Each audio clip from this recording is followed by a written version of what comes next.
As I'm sure all of you know, the Five Nights at Freddy's movie is just released, and it's had an absolutely crazy opening box office weekend. So with that being said, I decided to revisit every single Five Nights at Freddy's entry from the first all the way until Sister Location, and we're going to be revisiting every single one of them and testing, is Five Nights at Freddy's still scary? We're starting today on the over 9-year-old 2014 original. Let's get right into it. Be sure to subscribe if you're looking forward to the rest of these series, and drop your favourite Five Nights at Freddy's game down in the comments. Turn on notifications so you know when I upload the next part of this series, and let's get right into it. Enjoy.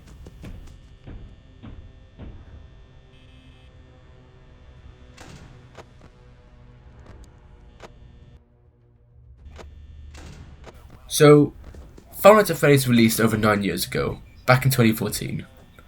That's obviously going to make a big difference into what we see as scary now compared to what we saw as scary then. Because in specifically the genre that Five Nights at Freddy's belongs to, which is the horror genre, there have been a hell of a lot of games released since then. And a lot of them could be considered even scarier than this. So, the question is, after all this time, and all that desensitization through the golden age of horror that we're living in right now, is Five Nights at Freddy's still scary? Well, let's start off by looking at what gameplay systems make this game unique out of all the other games in the series. Then we'll go on to the difficulty of this game and some of the strategies you can use to beat the game, and then we'll finish off with the fear factor. Let's get started.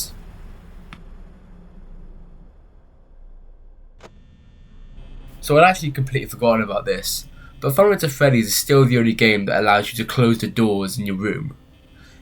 This means that you have a certain level of control over your own destiny, which definitely also means that it's slightly less apprehensive than the other games can be, due to the lack of physical protection and boundaries between yourself and the animatronics.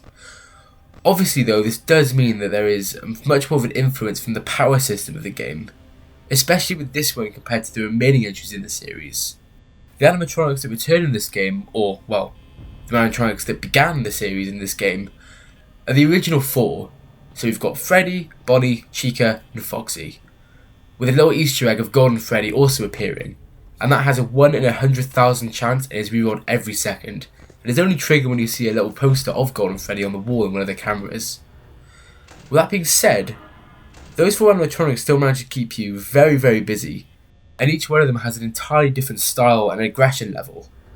Let's go through each of them, what they'll do to attack, and get onto the difficulty of the game.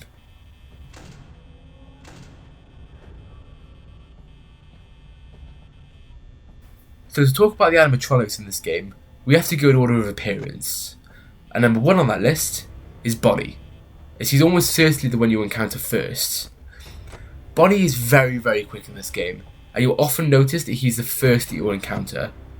He'll always appear on the left side of your screen, and you'll be able to track him through the cameras as he goes. You'll normally get warning that he's close to being at your door because he'll appear in the camera closest to your left side before then appearing in your window. You're able to close the door on Bonnie and wait, as he can be quite persistent in how long he stays there for, and the light looks slightly different than it normally would have done if you close the door and there's nobody in the window. So you can always tell when Bonnie is and isn't there. You can hear Bonnie moving through footsteps. Next up, Chica.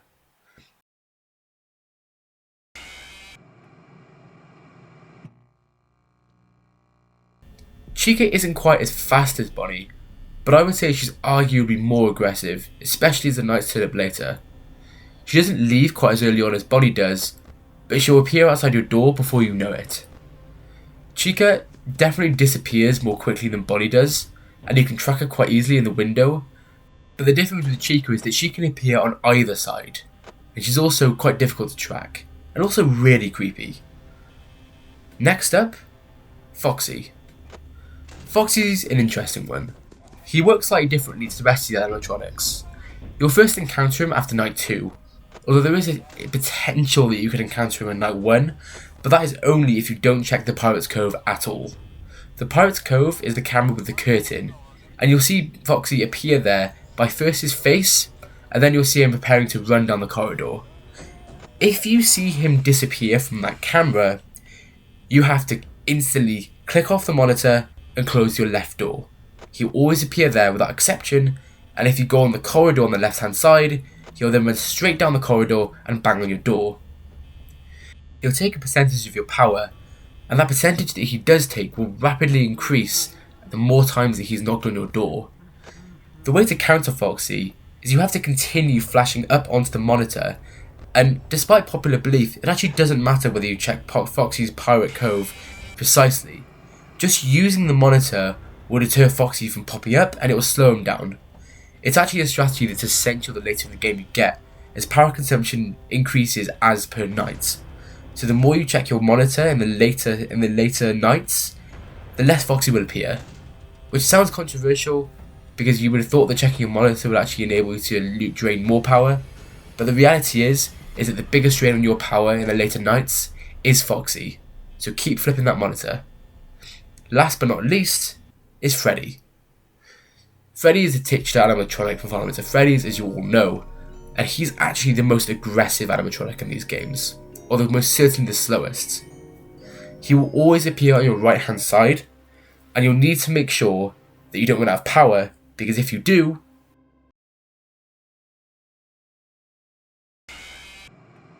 well, you saw the opening jump scare. Freddy can be seen on the left hand side on the closest to your left door, before then appearing inside your office. You'll hear a demonic laugh every time he comes closer to you, but if you hear that laugh from too close and he's already in your office, there's nothing you can do, so prepare for a jump scare.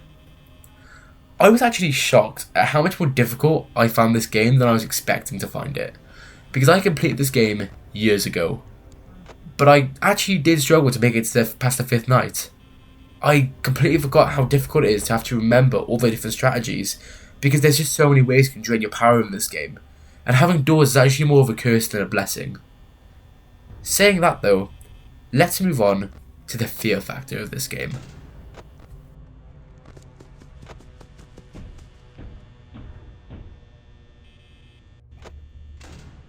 So it's time to finally answer the question, is Five Nights at Freddy's still scary? Well, the answer is complicated. Due to the nature of the game and the gameplay, you actually have more control over your own destiny than you do in other Five Nights at Freddy's games. So this actually always comes across as more of a strategy game than a horror game. When you get to the later nights, however, that's when the jump scares start to ramp up, and that's when this game's scariness really comes out of it. There's still nothing even vaguely comparable to when you lose power in this game and those glowing eyes appear in the door to your left. That's one of the scariest things to come out of this game, and it's something that's consistently chilling no matter whether you've played it once to when you've played it 100 times. At least in my experience anyway. The one thing that makes this game slightly less scary is the knowledge of the other games. And what I mean by that is that the jump scares of Five Nights at Freddy's became less scary when the next games came along, simply because the jump scares of Five Nights at Freddy's just aren't quite as jumpy. With that knowledge, I would say that Five Nights at Freddy's is still a jumpy game, but it isn't quite as scary, just because you know what's to come in the next few entries. If this is your first time playing it though, you better be ready, because those jump scares do come, especially in the last 2 nights, and they definitely still get you. Because trust me, I've played every single entry in this series up till now, and they most certainly got me.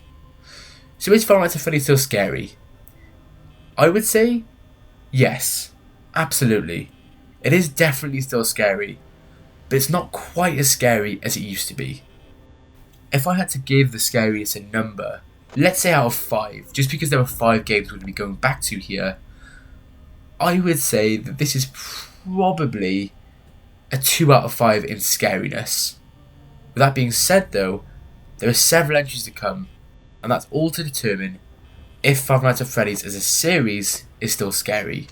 And the re-review of the second game will be releasing very soon.